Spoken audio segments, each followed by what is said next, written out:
तो मूवी के स्टार्टिंग में हम लोकी को देखते हैं जो कॉस्मिक क्यूब के बारे में किसी से बात कर रहा होता है, क्योंकि वो कॉस्मिक क्यूब को जमीन पर ले जाकर कोई पोर्टल यानी रास्ता खोलने वाला था जिससे थेनस की आर्मी यहाँ पर आ सके, और ये डील डन हो जाती है। अब हम शील्ड एजेंसी का सीन देखते हैं। वहीं पर कॉस्मिक क्यूब रखा गया था। अब वहीं पर एक हेलीकॉप्टर लैंड करता है जिसमें निक फ्यूरी होते हैं। वो अंदर आकर एक साइंटिस्ट से मिलते हैं तो उनको बताया जाता है कि कॉस्मिक क्यूब में से अजीब तरह की रेडिएशंस निकल रही हैं और कोई नहीं जानता ऐसा क्यों है। तभी वहाँ पर लोकी आ जाता है जो कि कॉस्मिक क्यूब को लेने आया होता है।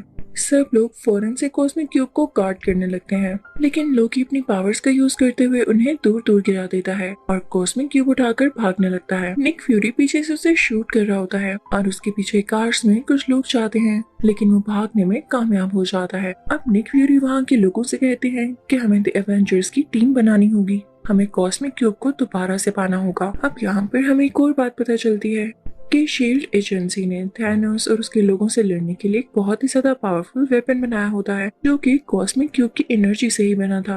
अब निक फ्यूरी सीधा कैप्टन अमेरिका के पास जाते हैं जो कि फर्स्ट एवेंजर है। निक फ्यूरी से सब कुछ बताते हैं कि कॉस्मिक क्यूब को चुरा लिया गया है और उसे वापस लाने में हमें तुम्हारी हेल्प की जरूरत है। दूसरी तरफ हम नताशा को देखते हैं जो कि इंडिया जाकर हल्क को लाती है और उसे कहती है कि तुम्हें कॉस्मिक क्यूब के बारे में काफी नॉलेज है, तो हमें तुम्हारी मदद चाहिए ताकि हम उसको दोबारा से पा सकें। और उधर हम एक एजेंट को देखते हैं जो कि टोनी स्टार्क से इस बारे में बात करता है और अब ये भी एवेंजर्स की टीम में शामिल हो जाता है। अब उसी एजेंट को हम प्लेन में कैप्टन अमेरिका के साथ देखते हैं। वो उसे कहता है कि आपका काम बहुत अच्छा है और मैं इसको एडमायर करता हूँ। अब प्लेन लैंड हो जाता है और कैप्टन अमेरिका मिलता है हल्क और नताशा से। वो लोग एक दूसरे से मिलकर बहुत ज्यादा खुश होते हैं। अब वो लोग एक बहरी जहाज पर बैठ जाते हैं, लेकिन कुछ ही देर में वो बहरी जहाज उड़ने लगता है, यानी वो एक फ्लाइंग क्राफ्ट था। और फिर उसके बाद निक फ्यूरी एक होलोग्राम क्रिएट करते हुए उसको इनविजिबल कर देते हैं। उधर हम लोकी को शील्ड के उन्हीं दो लोगों के साथ देखते हैं। उन लोगों में बात चल रही होती है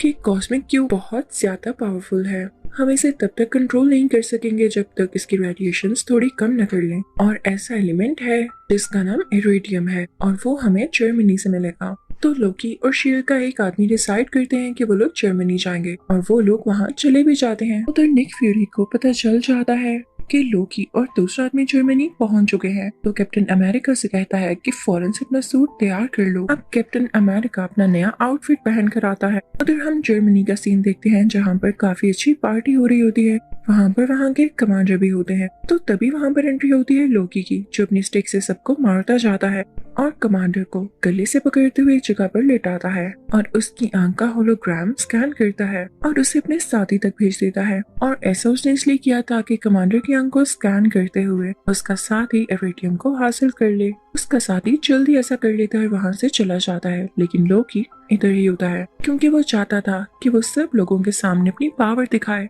और सब लोग उसे स्ट्रॉन्ग समझें और उसके बाद वो इन पर रूल कर सके। लोकी उन सब से कहता है कि मेरे सामने झुक जाओ, लेकिन तभी क्राउड में से एक बूढ़ा आदमी बोलता है कि हम तुम्हारे सामने कभी भी नहीं झुकेंगे। तो लोकी अपनी मैजिक स्टिक से कुछ एनर्जी निकालता है और उस पर फेंकता है, लेकिन इससे पहले कि वो उस बूढ़े आदमी को टच होती और वो मारा जाता, कैप्टन अमेरिका वहाँ पर पहुंचकर अपनी शील्ड आगे कर देता है जिससे वो बूढ़ा आदमी बच जाता है। वहाँ पर कैप्टन अमेरिका लोकी से कहता है कि तुम्हारी भूल है कि ये लोग तुम्हारे सामने झुकेंगे। सब जानते हैं कि तुम कैसे हो और तुम डिजर्व ही नहीं करते कि इस दुनिया पर रूल कर सको। ये सुन के लोकी को गुस्सा आ जाता है और यहाँ पर भी वो अपनी मैजिकल स्टिक का यूज करने लगता है, लेकिन तभी कैप्टन अमेरिका दोबारा से अपनी शील्ड आगे कर लेता है और वही शील्ड उस लोकी की तरफ फेंकता है, लेकिन लोकी उस पर दोबारा से अटैक करने लगता है तो कैप्टन अमेरिका रूल होते हुए पीछे जाता है। लोकी अपनी स्टिक से कैप्टन अमेरिका को काफी ज्यादा हिट कर रहा होता है और कैप्टन अमेरिका भी खुद को डिफेंड कर रहा होता है। तभी वहाँ पर एंट्री होती है आयरन मैन की, जिसको देखकर लोकी घबरा जाता है कि अब तो ये दो लोग हैं और मैं इनसे कैसे लड़ूंगा। तो वो फौरन से उनके साथ जाने के लिए तैयार हो जाता है। अब ये दोनों लोकी को अपने साथ ले जाते हैं। अभी आयरन मैन अपने कुछ लोगों के साथ बातें कर ही रहा होता है कि ये लोग यानी लोकी और उसके साथ ही जर्मनी इसलिए आए थे ताकि इरेडियम को पा सके, क्योंकि कॉस्मिक क्यूब को कंट्रोल करना इतनी आसान बात नहीं है।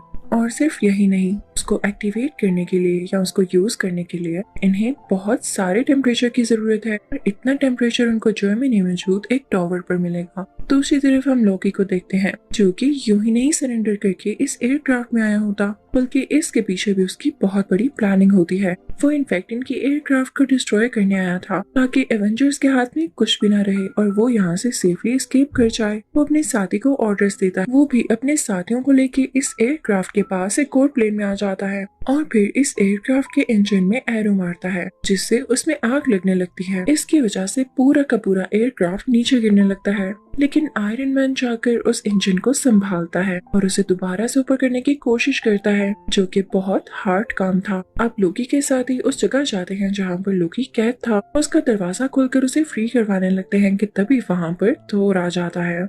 अब थोर उसी दरवाजे को तोड़ता हुआ अंदर जाता है, लेकिन लोकी फौरन से वहाँ पर आ जाता है और खुद बाहर निकलते हुए थोर को अंदर ही बंद कर देता है। इस बात का पता जब एजेंट को चलता है तो वही एडवांस वेपन निकालते हैं जो उन्होंने कॉस्मिक क्यूब की एनर्जी से बनाया होता है और उससे वो लोकी की तरफ शूट करने ही वाले होते हैं कि तभी उनसे पहले लोकी उनके पीछे आ जाता है और पीछे से अपनी मैजिकल स्टिक उनके आर पार करते हुए उनको काफी जख्मी कर देता है।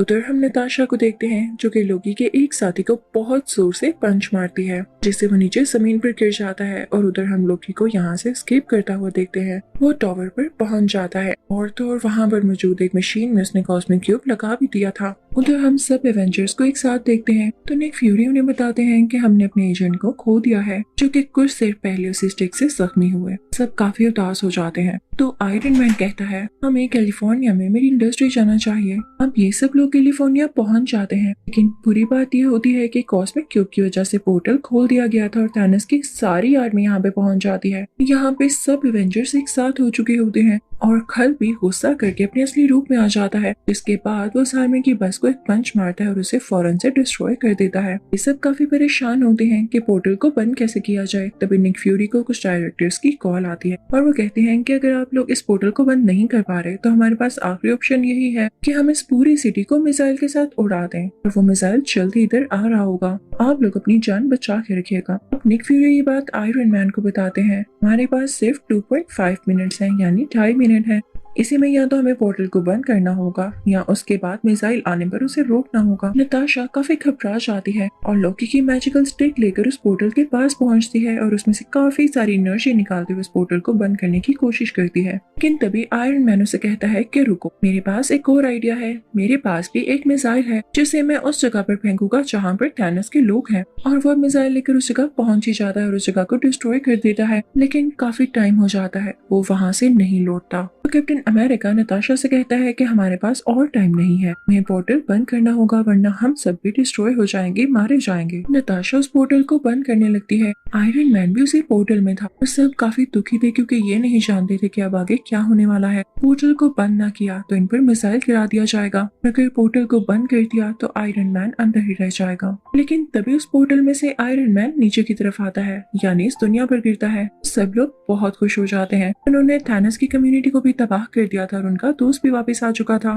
तो सब उन लोगों को काफी अप्रिशिएट करते हैं। अभी सब एवेंजर्स मिलकर उसी टावर तक जाते हैं जहाँ पर लोकी को पकड़ लिया जाता है। फिर हम देखते हैं कि थोर लोकी को लेता है और साथ कॉस्मिक क्यूब को भी। उसे अपने साथ लेकर अपने रहने की जगह यानी एस्गार्ड तक पहुंच जाता है, जो कि हमने मूवी थोर में भी देखा था। तो इस मूवी एवेंजर्स के पार्ट 1 के एंडिंग सीन में हम देखते हैं कि एक आदमी थैनोस से कह रहा होता है जमीन के लोग बहुत पावरफुल हैं, हमें इनसे लड़ने के लिए और ज्यादा स्ट्रॉन्ग होना होगा। तभी यहाँ पर थैनोस एक स्माइल पास करता है, यानी उस चीज के लिए भी तैयार है।